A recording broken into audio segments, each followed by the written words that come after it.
President Jokowi made a deal to back him and use the state apparatus to help install him as president. And Jokowi lent his own son, Gibran, to General Prabowo as his vice presidential running mate. And he did that even though the son of the president is too young to be vice president under Indonesian law.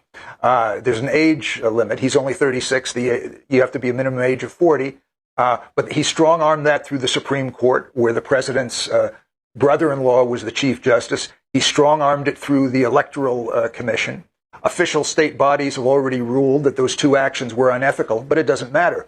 The current ticket is General Prabowo, the massacre general, and Gibran, the president's underage son, and the whole state apparatus is being mobilized, on the one hand, to intimidate and threaten the poor with trouble and the cutoff of their food and their cooking oil if they don't vote for Prabowo, and on the other hand, mounting a very sophisticated, very disgusting public relations campaign, which portrays this notorious general as a gemoy, a fat, adorable cartoon character who in videos and in ads can be seen dancing.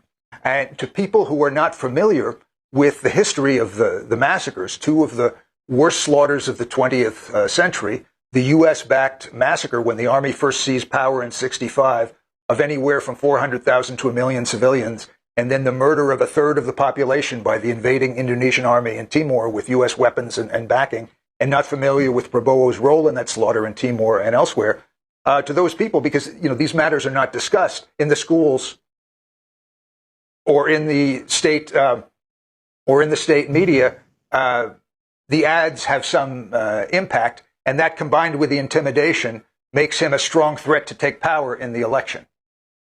Well, Alan, specifically, you mentioned how Prabowo has sought to rebrand himself. But what of the youth of Indonesia, who now make up 52% of the electorate, those under 40? How have they bought into this narrative? And also, what does it say about democratic elections that a general with this kind of a record is likely to be victorious in an election?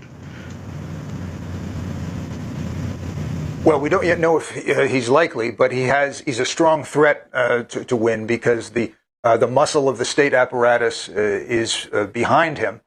Part of the reason they to some extent can get away with that because textbooks and the press are not honest about how the army originally came to power, with the U.S.-backed slaughter in 1965 of anywhere to 400,000 to 1 million civilians. And then the invasion of East Timor with U.S. green light and weapons, where they killed a third of the population, which was the most intensive proportional slaughter since the Nazis. And they're definitely not familiar with General Prabowo's role in Timor and in the Aceh assassinations and in terrorizing civilian population in West Papua. And it's a two-pronged approach that they're using, basically pressuring and coercing the poor with threats to their well-being, because many poor people know they live at the mercy of what's called the aparat, the army and the police, and threats to their food. And then for the middle and upper classes, and especially the young people, this PR campaign that portrays the general as a cuddly cartoon character. And none of it would be possible without the backing of the incumbent civilian president, who basically bowed to Prabowo and the army after Prabowo's 2019 ultimate coup attempt. So by violence, Prabowo brought himself inside the government, and now that government is preparing to attempt, if necessary through fraud, to install him and give him the ultimate power. And he's talking about modifying the way the presidency works, returning to an older draft of the state constitution, which could make him a virtual dictator if he wants to be. Alan, before we wrap up, a couple quick questions. Prabowo is the former son-in-law of the longtime authoritarian leader Suharto, responsible for Indonesia invading East Timor. You and I survived the 1991 massacre there, where Indonesian soldiers, armed, trained, and financed by the United States, opened fire on defenseless Timorese, killing more than 270 of them. They beat you up, fracturing your skull. talk about how Prabowo's involvement in Timor, killings in Indonesia as well, and then his supporting of coups led him to where he is today. I was amazed that he was willing to grant you an interview years ago where he talked about becoming a fascist dictator, and where he stands on everything from ISIS to what's happening today in Gaza. After all, Indonesia has the largest Muslim population in the world.